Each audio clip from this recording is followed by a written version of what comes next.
Aujourd'hui, nous allons travailler sur les compléments, c'est-à-dire trouver combien il manque d'objets à une collection donnée. C'est différent de compléter une collection que nous avions vue précédemment. Pour cette activité, vous avez besoin d'une collection de jetons et d'un gobelet.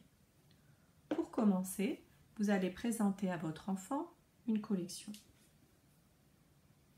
Et vous allez lui demander de dénombrer la collection pour savoir combien il y a de jetons. On procède comme on a déjà vu. 1 et encore un, 2 jetons, et encore un, 3 jetons, et encore un, 4 jetons, et encore un, 5 jetons. Une fois que vous êtes d'accord, vous allez demander à votre enfant de fermer les yeux et vous allez cacher,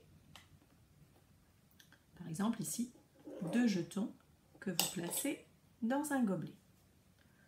Votre enfant ouvre les yeux et vous lui demandez: il y avait 5 jetons. Il en reste cette quantité.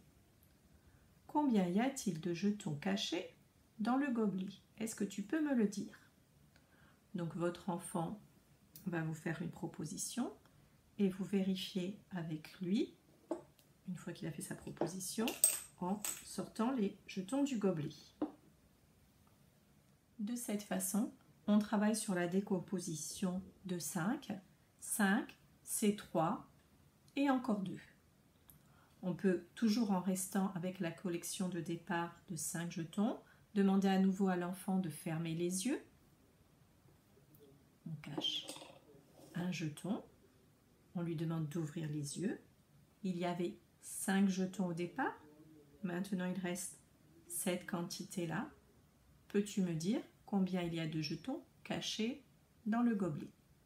Votre enfant fait sa proposition. On vérifie.